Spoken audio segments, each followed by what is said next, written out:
E este horário que nós estamos vivendo nessa estação, no Summer, né, nos propicia começar o sábado na igreja, né?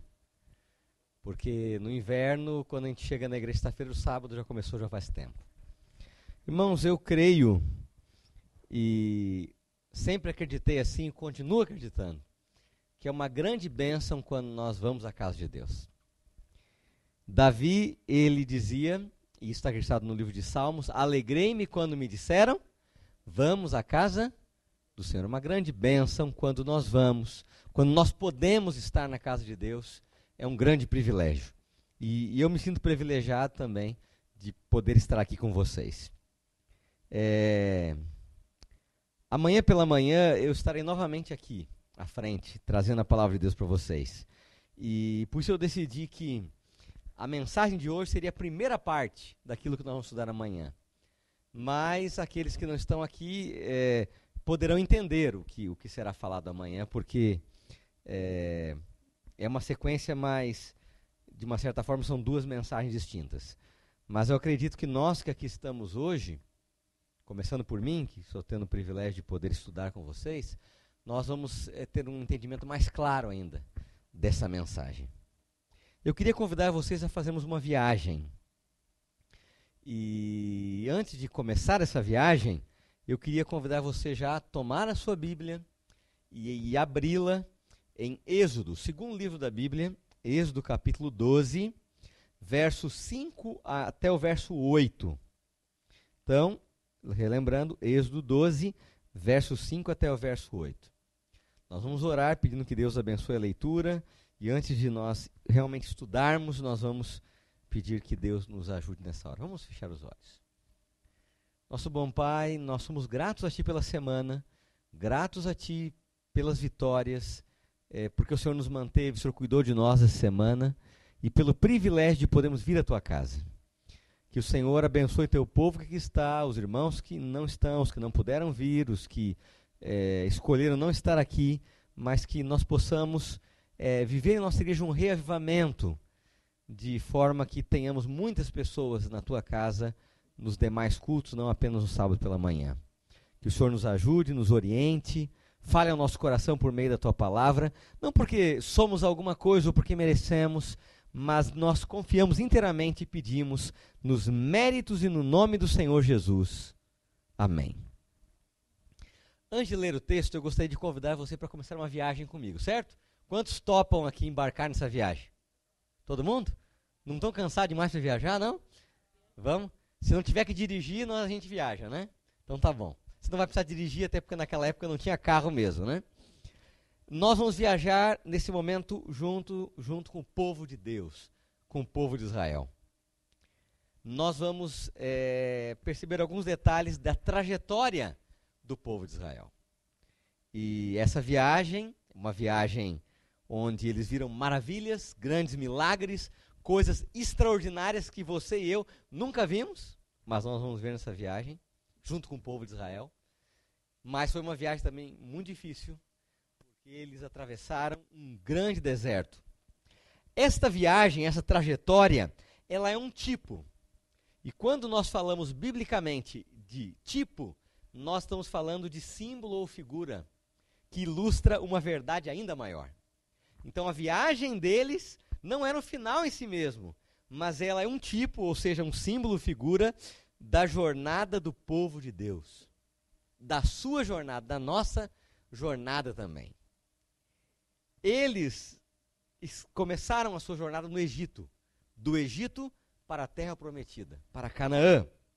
A nossa jornada é deste mundo de pecado para a Canaã celestial.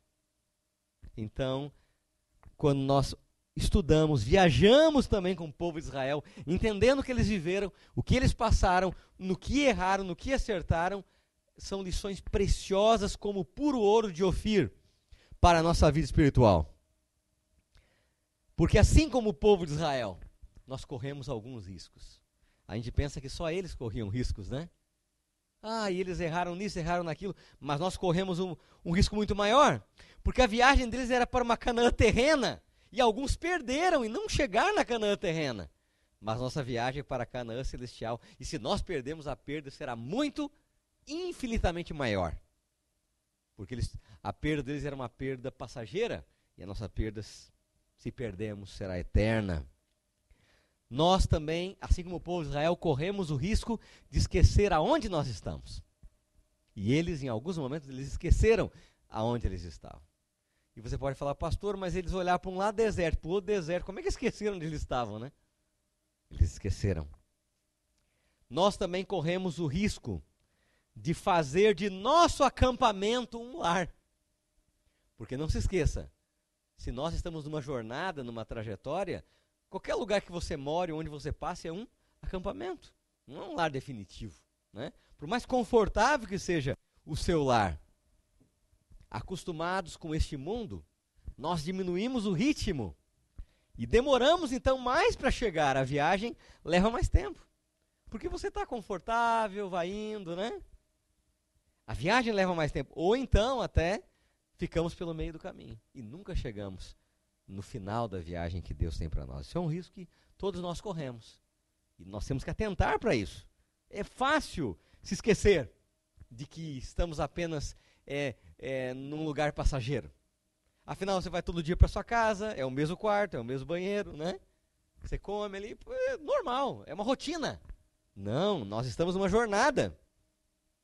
Quando nós já deveríamos estar provando o doce fruto de Canaã, da Canaã celestial, o fruto que Deus tem para nós, que não tem nenhuma fruta aqui nessa terra que se compare ao gosto. Nós estamos ainda aqui, quando nós já deveríamos estar numa terra que mana leite e mel, como diz a Bíblia. Nós ainda estamos olhando o imenso e inóspito deserto à nossa frente e dizendo, e agora, para onde nós vamos? Como que nós vamos atravessar este deserto e chegar no lugar que Deus quer que a gente chegue? Antes do povo de Israel começar essa jornada, eles tiveram um preparo, uma preparação muito importante. E nós também precisamos desse preparo. E eles passaram por uma experiência. E essa experiência é chamada de Páscoa. Vocês lembram da história, né? Eles não saíram, vamos sair, tchau. Mesmo quando estava tudo decidido para sair, mesmo depois das pragas e do faraó dizia, pode sair, agora não pode sair, agora não pode. Chegou um momento que realmente agora podia sair. Eles, vão aproveitar antes que o faraó mude de ideia, né? Não, eles ainda participaram dessa experiência chamada Páscoa. Muito diferente do que nós vemos como Páscoa no mundo. E essa experiência da Páscoa é um símbolo da nossa redenção, amém? Da nossa salvação. E a gente tem que entender completamente essa experiência para começar a jornada. E nós vamos dar uma olhada no texto, então, que você abriu na sua Bíblia, Êxodo 12, versos 5 a 8. Nós já oramos, então vamos ler. Diz assim: o cordeiro será como? Sem defeito. Macho de 1 ano, podereis tomar um cordeiro ou um cabrito, e o guardareis até o 14º dia deste mês, e todo o ajuntamento da congregação de Israel o imolará no crepúsculo da tarde. Tomarão do sangue e o porão em ambas as ombreiras e na verga da porta, nas casas em que o comerem. Naquela noite comerão a carne assada no fogo, com pães asmos e ervas amargas comerão. Será Páscoa. E você tem outras orientações aqui, no capítulo que você pode ler detalhadamente depois. Mas aqui nós temos algumas informações importantes, e a história conta que o que aconteceria se numa porta de um israelita não tivesse o sangue do cordeiro.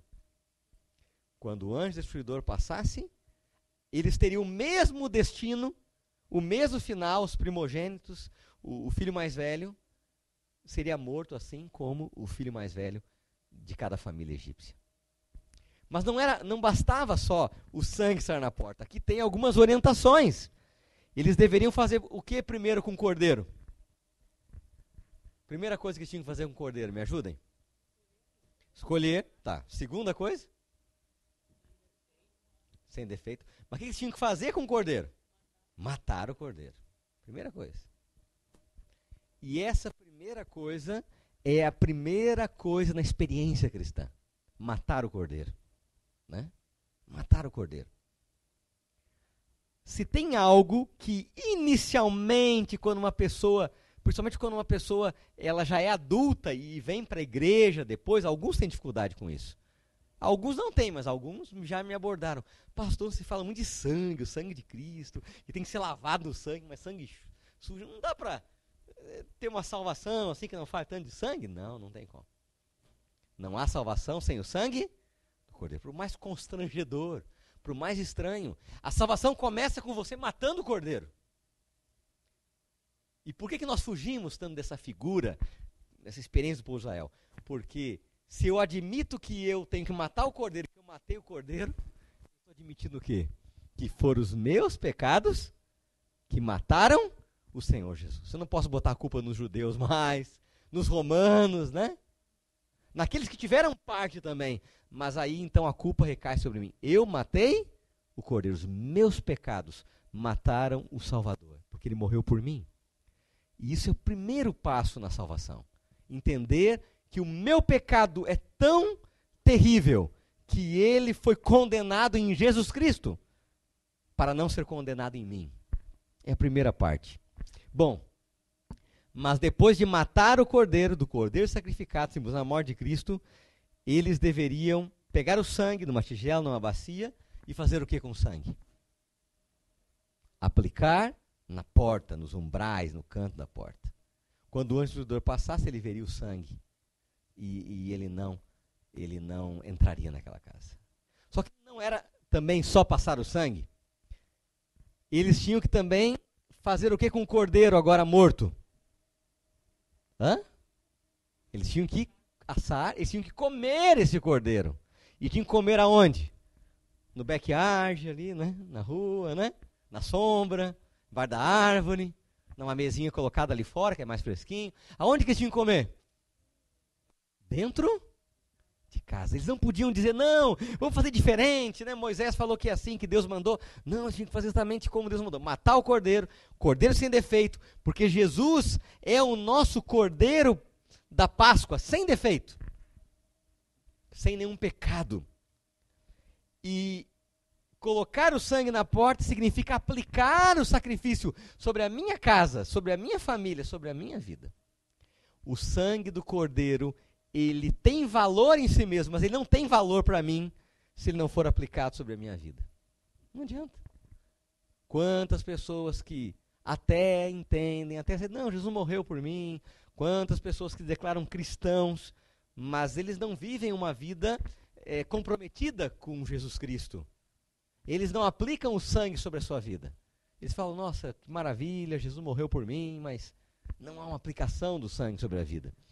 E eles deveriam comer o cordeiro dentro de casa, e nada poderia sobrar. Comer tudo. E aqui fala de uma assimilação completa do sacrifício. Não basta apenas aceitar o cordeiro. Não basta apenas jogar sangue na porta. Você precisa absorver completamente o cordeiro. Ele precisa estar completamente dentro de você, dentro da sua vida, significando que você tem que aceitar Jesus no seu coração, na sua vida. Ele tem que estar dentro de você. Aqui não está falando de um relacionamento assim superficial, né? Mas uma coisa assim muito profunda. Cristo em mim. E esse conceito o apóstolo Paulo aborda quando ele fala, não é Cristo ao meu lado, não é Cristo atrás de mim, não é Cristo à minha frente, não, né?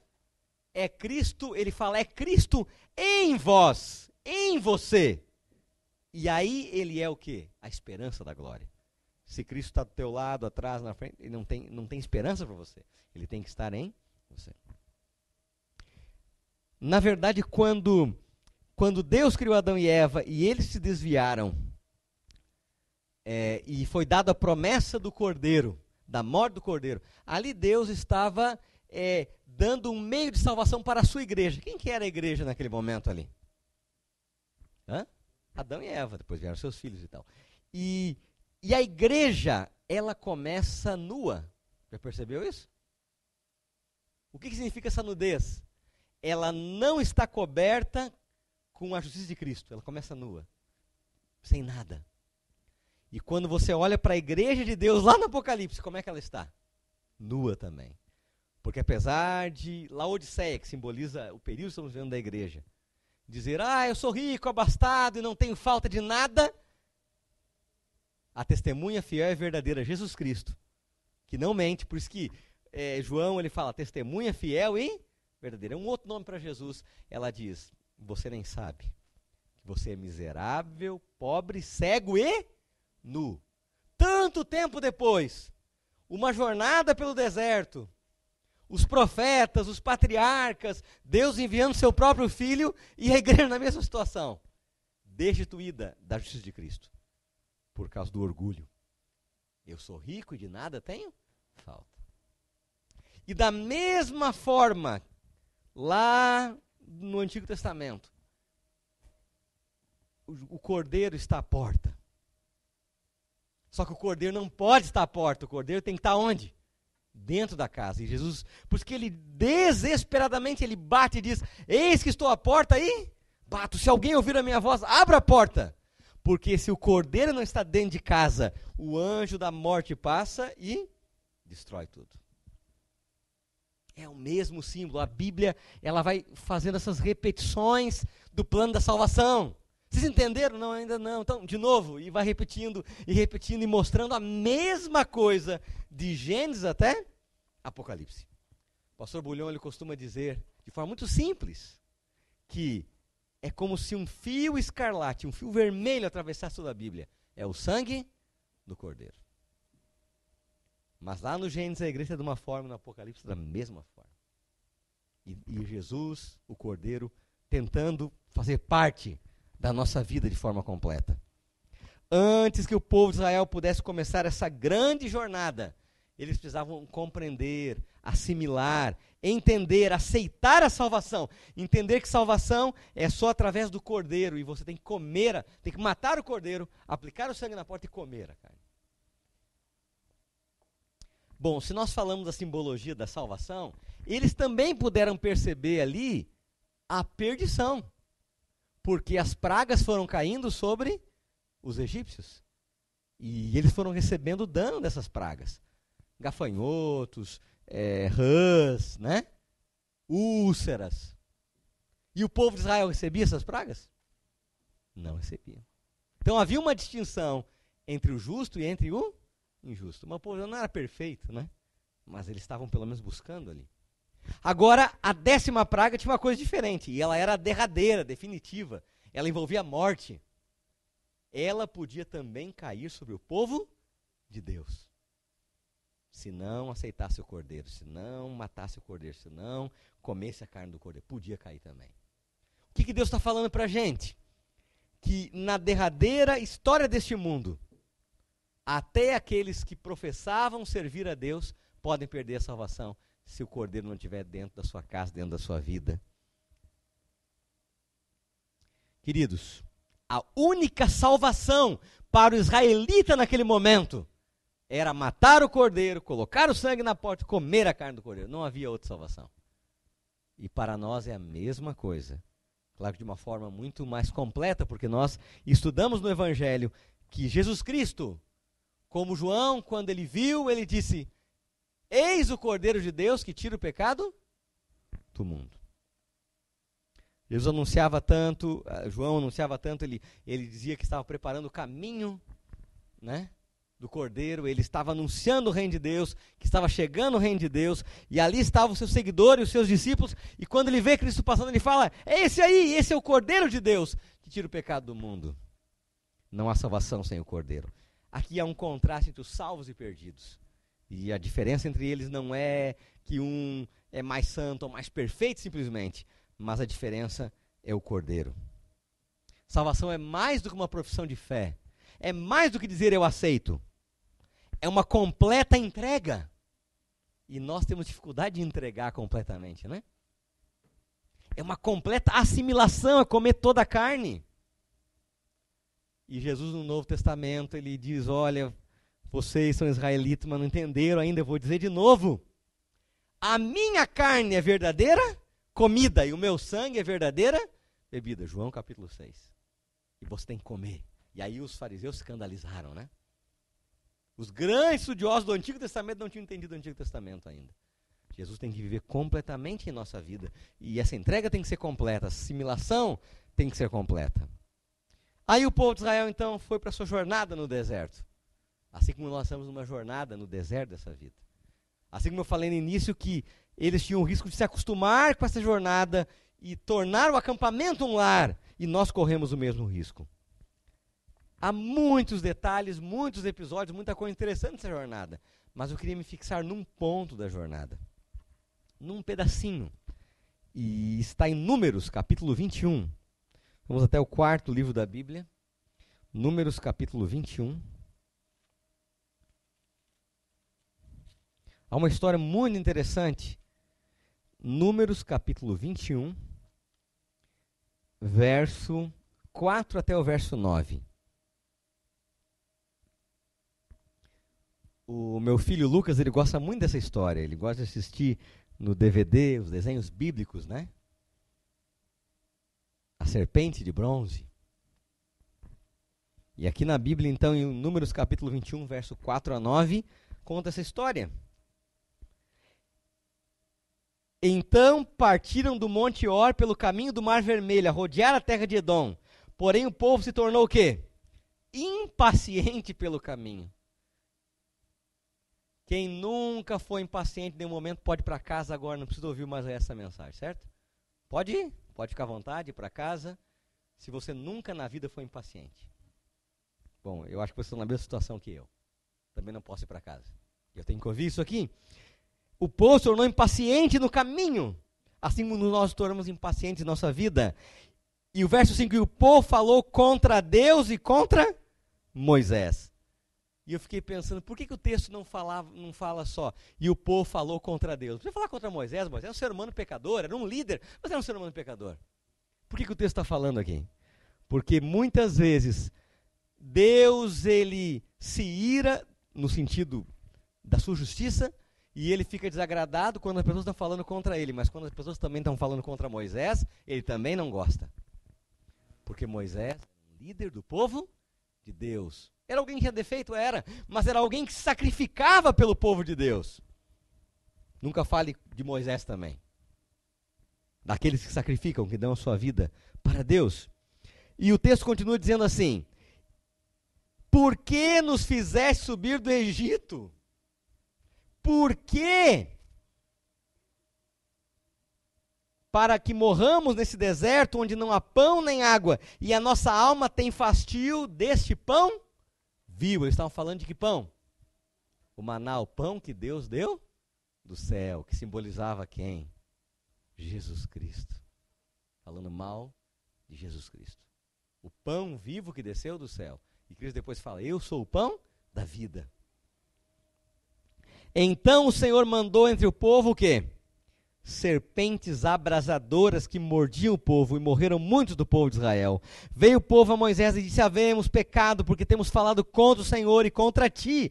Ora ao Senhor, que tire de nós as serpentes. Então Moisés orou pelo povo. Disse o Senhor a Moisés, faz uma serpente abrasadora, põe-na sobre uma haste, e será que todo que mordido que a mirar, viverá. Fez Moisés uma serpente de bronze e pôs sobre uma haste, sendo alguém mordido por alguma serpente, se olhava para a de bronze, sarava. Queridos, no Antigo Testamento, fica muito claro que a visão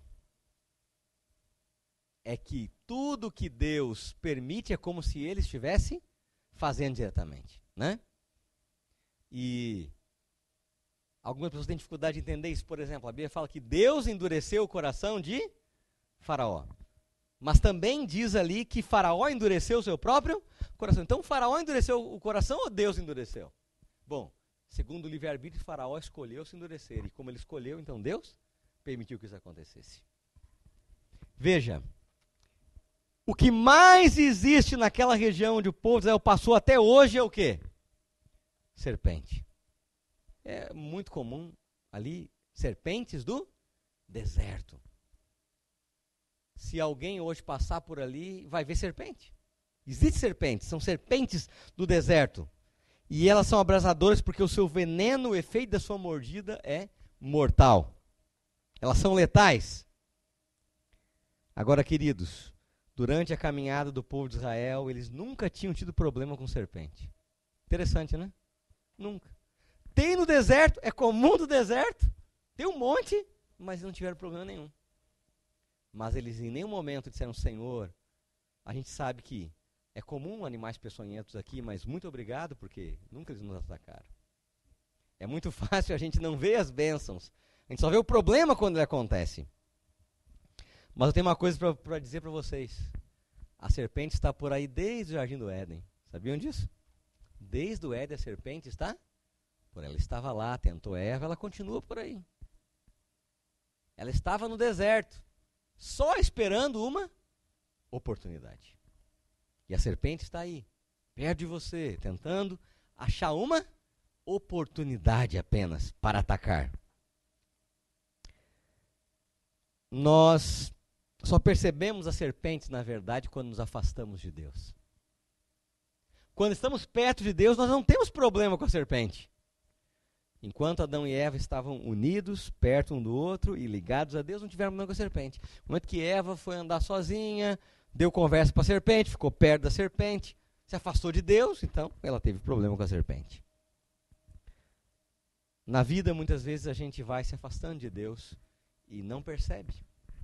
A corrida, o trabalho, você não ora mais ou ora muito pouco, você não lê mais a Bíblia, você faz coisas erradas sabendo que são erradas, afinal é um pecadinho só, não é muita coisa errada. E você vai se afastando de Deus. E Deus respeita a tua liberdade. Ele respeita o teu afastamento. Ele é um gentleman, né? Fala, tudo bem, se você não me quer, eu respeito. Mas à medida que nós nos afastamos de Deus, porque nunca é Deus que se afasta da gente. Lembre de Adão, Deus falou, Adão, onde você está? Foi Adão que se afastou. Quando nós nos afastamos de Deus, nós perdemos a sua proteção. Nós perdemos. E as serpentes o quê? Elas vêm. Se aproveitam dessa situação. Quando nós estamos perto de Deus, nós não temos problema com a serpente. Nós não tememos a serpente. Queridos, o povo de Israel disse que o pão de Deus era um pão vil, um pão fraco, um pão que não serve para nada. Agora não se esqueçam que eles comiam o maná em todas as refeições. Maná assado, maná frito, maná cozido, maná empanado, maná com farofa, né? Todas as refeições de maná. Talvez você também reclamaria. Mas estavam reclamando da provisão de Deus. E é pecado quando nós reclamamos da bênção que Deus tem dado, mesmo que não seja a bênção que nós queremos. Senhor, eu queria comer mais do que eu tenho comido, eu queria, estar melhor do que eu estou, e você fica reclamando. Isso é um pecado. E todos nós corremos esse risco, em algum momento da vida reclamamos. Enquanto eles não deveriam temer a serpente, agora a serpente estava os matando. Lá em Romanos capítulo 16, verso 20, diz o que Deus faz com a serpente. Talvez você lembre desse texto. Romanos 16, verso 20. No final da sua carta, a carta de Paulo aos irmãos de Roma, no finalzinho, antes das saudações finais, ele diz, e o Deus da paz em breve fará o quê? Esmagará debaixo de vossos pés a Satanás. Qual é o lugar da serpente? Esmagada debaixo dos nossos pés. Não mordendo e matando, mas quando nós perdemos a proteção, a gente passa por isso. Vamos voltar lá a Números, onde nós estávamos, Números capítulo 21. Eu queria que você desse uma olhada em alguns detalhes ali. Por que eles perderam a proteção, né? Tudo bem, nós falamos que eles se afastaram de Deus, mas teve mais coisas envolvidas aí. Em Números 21, diz que o povo de Israel, ali no verso 4, eu acabei de falar, eles se tornaram o quê? No caminho. Impacientes. Aí começou o problema. impacientes. Às vezes a gente não dá muita importância. Não, ser impaciente é ruim, mas não é tanto, né? Tudo começou ali. Eles se tornaram o quê? Impacientes no caminho. E nós estamos numa jornada como eles. Cuidado, irmãos. Impacientes no caminho. E da impaciência surgiu uma insatisfação com o maná, com a situação que estavam vivendo. E da insatisfação, eles começaram a falar mal de Deus, de Moisés, não sei o quê. Era melhor no Egito, a gente era escravo, apanhava, né? Mas comia bem, né? E muitas pessoas têm saudade do pecado, né? Ah, era ruim, mas era bom, né? Era ruim, mas era bom. As pessoas falam, não, mas eu lembro como era gostoso tomar aquela cervejinha gelada, né? E as pessoas começam a ficar com saudade do pecado. Querem voltar para lá, né? Querem voltar para lá. E se fosse tão bom o pecado e o mal, não tinha gente todo dia vindo para a igreja, né? Por mais que tem muitas pessoas que estão longe de Deus, pode estar na igreja longe de Deus, todo dia tem pessoas vindo para a igreja adventista no mundo, ou para outras igrejas, estão fugindo de alguma coisa. Se fosse tão bom o mundo, não ia vir ninguém mais para a igreja. Mas, às vezes nós nos esquecemos, queremos voltar atrás, voltar para o pecado. Eles reclamaram, começaram a reclamar. Impaciência, insatisfação, gera o quê? Reclamação. Reclamar, né? E tem pessoas que naturalmente são reclamonas, né? E diz que quando a gente vai passando o tempo, os anos vão vindo nas costas, né? A tendência é que o ser humano se torne mais reclamão, né? É, porque está muito doce, não, porque está muito salgado, não, porque o guardanapo está mal dobrado, né? Você reclama de detalhes até. E você tem que fugir da reclamação. Porque reclamação não é vista como um defeito de caráter. Ah, eu sou chato, eu sou metódico, eu sou sistemático. Não. A reclamação é vista por Deus como um pecado. E a gente se torna reclamão. É um pecado do impaciente. Porque quem tem paciência não vai reclamar, né? E nós reclamamos porque nós somos impacientes. Vemos a coisa e queremos fazer do nosso jeito e não aceitamos daquele jeito e ficamos reclamando. E no contexto da vida diária já é ruim, já é pecaminoso, quanto mais em relação às coisas de Deus. Agora, amados, Deus, na sua misericórdia, Ele fez uma provisão de salvação.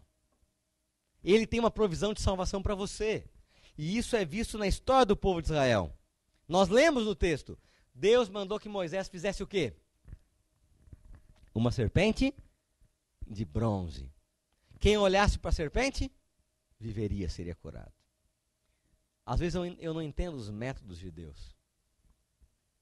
Mas quem sou eu para discordar, mesmo sem entender? Porque serpente é símbolo do pecado, né? Satanás, então você olha para uma serpente, né? E é curado. Mas às vezes Deus quer que você olhe para o pecado, veja quão mal ele é. Está vendo isso aqui está te destruindo? Mas eu tenho a salvação. E quem olhava para a serpente, sarava. Ao olhar a serpente, porque a serpente tinha mordido eles, mas não estava ali, né? Alguém tinha matado, já tinha ido embora, né? Mas ao olhar para a serpente de bronze, era um símbolo fixo, eles compreendiam. A serpente é perigosa, o pecado é perigoso, o crime não compensa. E entender e aceitar que a solução para o nosso pecado só vem de Deus. Lembra que eu falei? Não é, eu não queria comer o cordeiro hoje, eu não queria matar o cordeiro porque é muito sangue, né? Não. Você tem que, salvação não é uma coisa que você escolhe a forma, o método. Salvação vem de Deus. E eu queria que você lembrasse alguns detalhes. Já estamos no finalzinho dessa mensagem. Eu queria que você lembrasse que salvação não é do nosso jeito. Salvação não é do seu jeito. Às vezes a gente está na igreja há tanto tempo, né? 10 anos, 20 anos, 30 anos, 40 anos, cada um tem seu tempo. Eu comecei na igreja adventista com 9 anos de idade. E a gente já começa a se tornar meio proprietário da salvação, do tipo, não, porque salvação é assim, tem que ser assim, porque não sei o quê. Não, salvação não é do seu jeito. Não é da forma que você quer, é da forma de Deus. Deus manda fazer uma serpente de bronze e diz, olha para a serpente de bronze que você vai ser curado. Não, eu queria olhar para um cordeirinho que é mais bonito ali, de pelúcia. Não, tem que olhar para a serpente de bronze e você vai ser curado. E se algum israelita não olhasse, morria envenenado. Né? Morria envenenado. E o que impediria um pobre coitado, miserável, sofrendo dor e quase morrendo, agonizante, moribundo, de olhar para uma serpente de bronze? Na minha forma de pensar, claro, você pode pensar em estupidez, burrice e tal, mas assim, orgulho. Orgulho. A salvação tem que ser do meu jeito. Eu não vou olhar para a serpente de bronze, não. Mas, para ser salvo, tem que ser humilde. Tem que aceitar. Que é o cordeiro, que é do jeito de Deus, que tem que matar o cordeiro, que tem que olhar para a serpente de bronze. Muitas vezes, queridos, a gente quer a salvação do nosso jeito, mas eu quero dizer uma coisa para vocês, queridos. Por mais que você pode pensar, não, pastor, não é assim. Se a salvação fosse do seu jeito, do meu jeito, do nosso jeito, e você nunca tivesse ouvido falar do jeito de Deus de salvação, que foi Jesus ter vindo morrer para nós, olha, como é que você quer ser salvo? Cria um jeito aí, qual é a tua proposta? Deus perguntasse, você escolheria as obras. E se você discordar de mim, pensa depois que você talvez vai concordar. Hoje é fácil eu falar, não, eu quero pela graça, não pago nada, não preciso fazer nada. Mas porque a gente já conhece a história, né?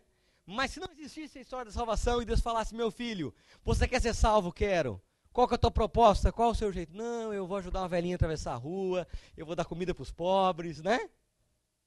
Posso fazer uma peregrinação lá para algum lugar, eu posso fazer alguma obra, alguma coisa boa. Porque é mais fácil você ajudar uma pessoa pobre, né? E pobre todos nós somos, é mais fácil você ajudar alguém, é mais fácil você meter a mão no bolso, até tirar dinheiro, do que você ser fiel a Deus e fazer o que Deus pede. Ou você aceitar que você é miserável, pecador, depende de Deus para poder viver da forma correta. A grande questão é que se fosse nosso jeito, seria pelas obras, mas seria por uma lista específica de obras escolhidas por você. Que são as mais fáceis de fazer, você ia escolher aquelas e dizer, salvação é assim, porque essa aqui eu já sei fazer, né? E aí vem aquelas pessoas que dizem, não, para mim, a pessoa que não dá o dízimo é uma pessoa isso, é aquilo e outro, tal. Porque muitas vezes aquela pessoa nunca teve problema na vida de dar o dízimo. Para ela não é um problema, então ela coloca como uma obra. Mas dízimo não é obra, irmãos. Não há nenhum mérito em dar o dízimo. Se você não dá, é ladrão, está roubando a Deus. Né? Se não dá, é ladrão. E se dá, foi fiel, amém, mas você não fez mais do que a sua obrigação, na verdade. Porque era de Deus, não era seu. Não é uma obra. Salvação não é do nosso jeito, é do jeito de Deus.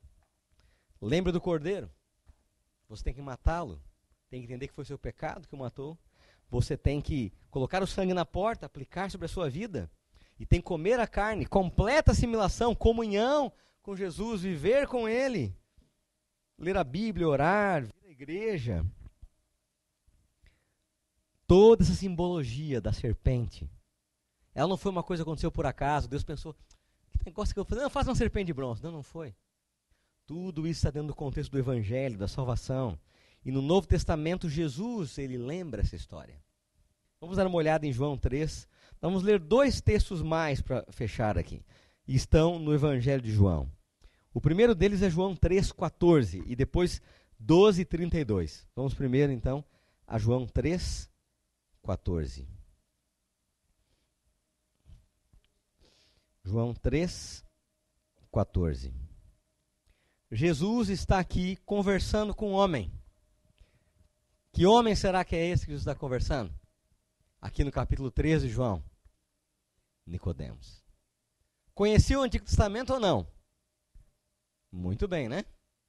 Era um fariseu aqui, né? Um membro do Sinédrio, um príncipe judeu.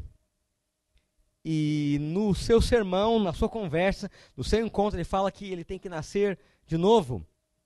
Mas aí então ele fecha a sua conversa em João 3,14, dizendo: e do modo porque Moisés fez o quê?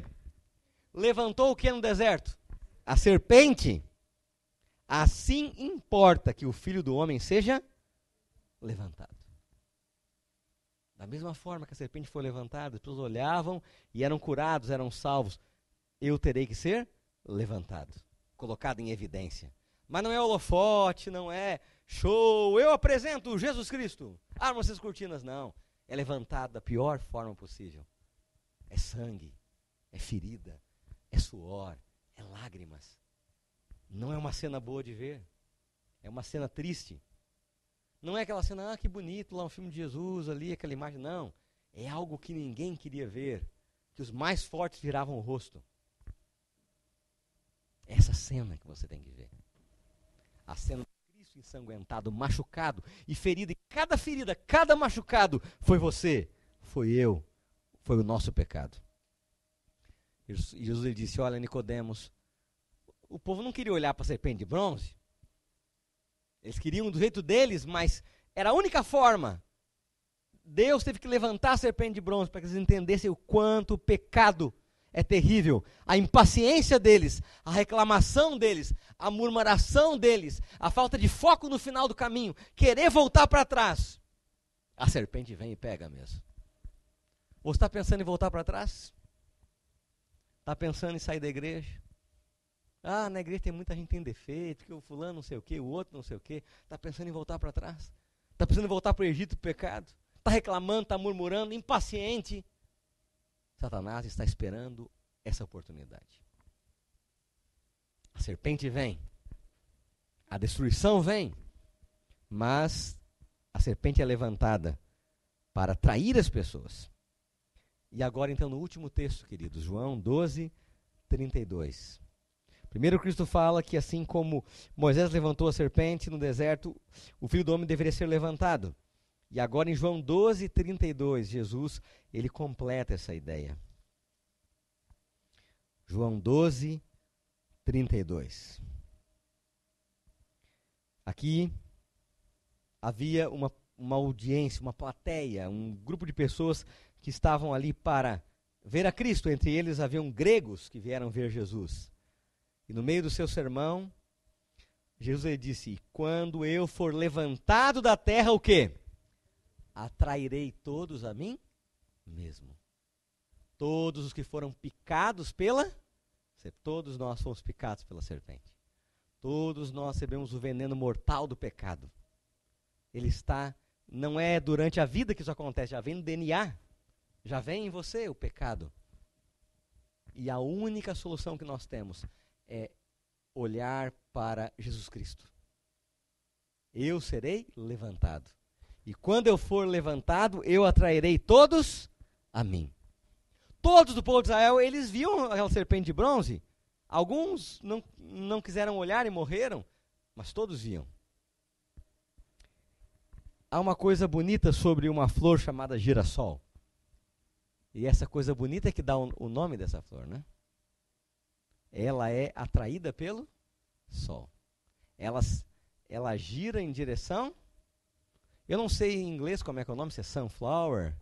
É isso, né? Eu já plantei sunflower lá em Michigan, né? Muita sunflower. Eu não vi elas ainda, o resultado, né? Eu saí antes, mas o girassol, ele é atraído pelo sol. O poder não está no girassol, mas está no sol que o atrai. Na verdade, na natureza que Deus criou, né? Da mesma forma, você foi criado para ser atraído por Jesus Cristo, amém? O pecador, ele precisa de misericórdia, de perdão, de salvação. O veneno do pecado atingiu você, você precisa de um escape e você é atraído. Assim como um metal é atraído para um ímã, nós precisamos ser atraídos por Cristo. Não é olhar para Cristo rapidamente e desviar o olhar porque o sangue escorre na sua face, as feridas estão ali.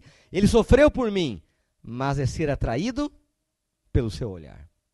É viver com Cristo, viver para Cristo, viver por Cristo, viver com Cristo em você. Às vezes, há muitas coisas do mundo que atraem a nossa atenção. Muita coisa.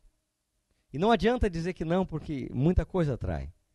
Pode ser o dinheiro, o trabalho, temos que trabalhar cada vez mais, assistir televisão, filme, algum hobby, alguma coisa, um objetivo que temos na vida, e não é pecado isso, mas às vezes queremos comprar alguma coisa. E às vezes nos tornamos tão absorvidos por essas coisas, por esses objetivos, por esses alvos que queremos alcançar, esquecemos que nós estamos apenas num acampamento. E não podemos tornar do acampamento um lar. Nós estamos num imenso, inóspito e perigoso deserto cheio de serpentes. E elas só não picaram você nesse momento porque Deus está protegendo. E como então ser atraído para Cristo com tanta coisa atraindo a nossa atenção? Com problemas, com coisas que fico preocupado, como é que eu vou resolver isso e tal. Cristo diz, não andeis ansiosos quanto ao futuro, olhai os pássaros, né? Mas eu ainda assim fico ansioso, preocupado, nervoso, como é que eu vou pagar as contas, como é que isso, como é que aquilo e tal. E tornamos o nosso acampamento um lar, tornamos nosso objetivo aqui. Se eu e você morrêssemos em qualquer momento, prematuramente, né?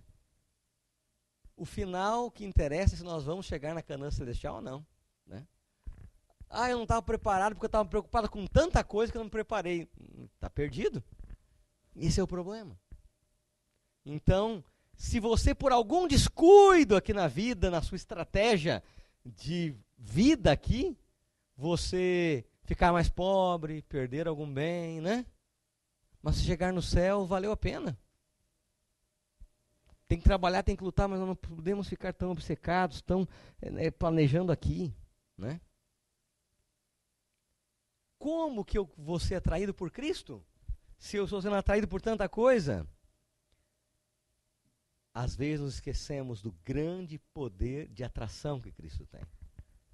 Cristo ele é muito mais atrativo que qualquer coisa, mas o problema é que às vezes nós não olhamos e por isso não nos atraímos. O nosso mestre, ele é precioso. O nosso mestre, ele tem um olhar que penetra no fundo de nossa alma. As pessoas que viveram aqui na terra, no momento em que Jesus estava pessoalmente, elas podiam ver, elas eram atraídas para Cristo. Multidões vinham ouvi-lo, miseráveis vinham ouvi-lo, pecadores vinham ouvi-lo, pobres, ricos, milionários vinham ouvi-lo também. Pessoas formadas academicamente vinham ouvi-lo.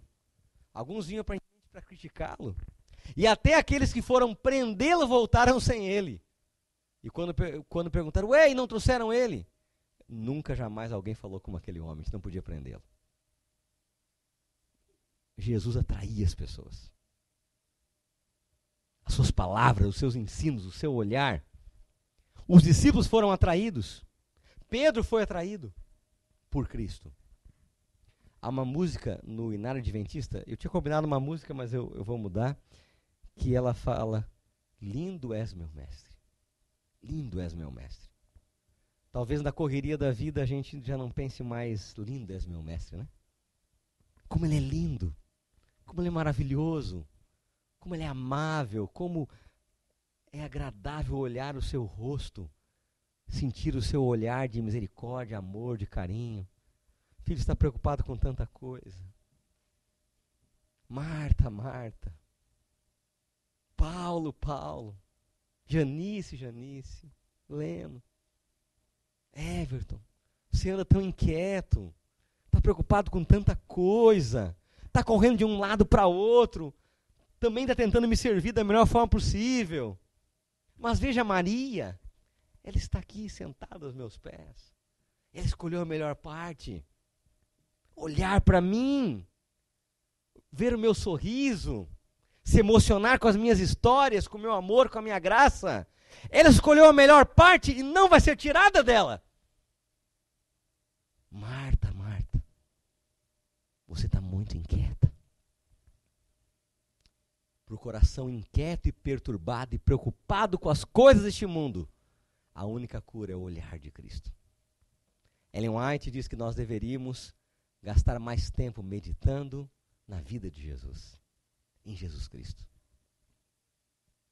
Eu gostaria de fazer um convite para você no final agora dessa mensagem. Passar mais tempo essa semana tem que ser algo prático para a vida da gente. Não adianta. O que não funciona na prática não adianta. É um convite para mim e para você. Passarmos mais tempo essa semana olhando a Jesus Cristo. Imaginando a sua face, o seu amor, a sua graça, olhando para Cristo. Todo dia. Quantos aqui querem tentar, querem lutar, querem aceitar esse desafio? De a semana, passar mais tempo olhando para Jesus. Quantos querem? Eu quero. Eu preciso disso. Você precisa também? Vamos começar agora.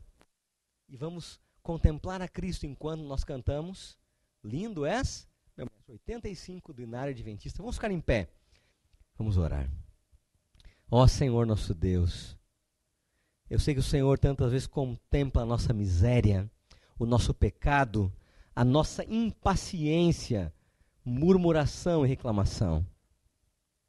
Quantas vezes, Pai, falamos contra Ti, contra os Teus servos ou contra as pessoas que o Senhor envia para nos ajudar. Ó Pai, quantas vezes somos tolos a ponto de não olhar e não atentar para a solução que o Senhor dá para o nosso pecado. Como diz o profeta Isaías, aquele que as pessoas esconderam o rosto, não queriam olhar para Jesus, sua face ensanguentada, suas feridas, suas chagas, uma cena que não parece boa de se ver, mas ali Jesus Cristo levantado entre o céu e a terra, Ele é o único meio de salvação que o Senhor nos dá.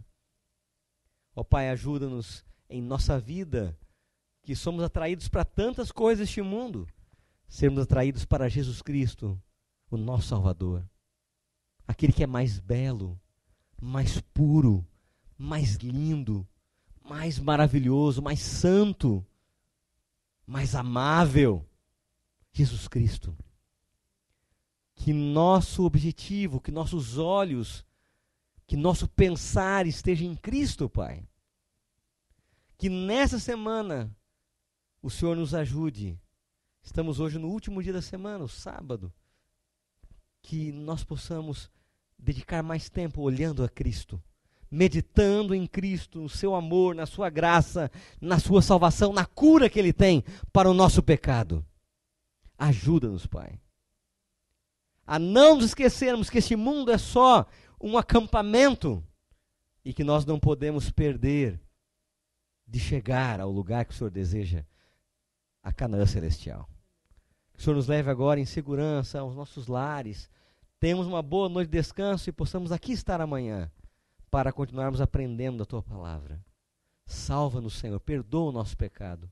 Tudo pedimos não por merecer, mas no nome do Senhor Jesus. Amém.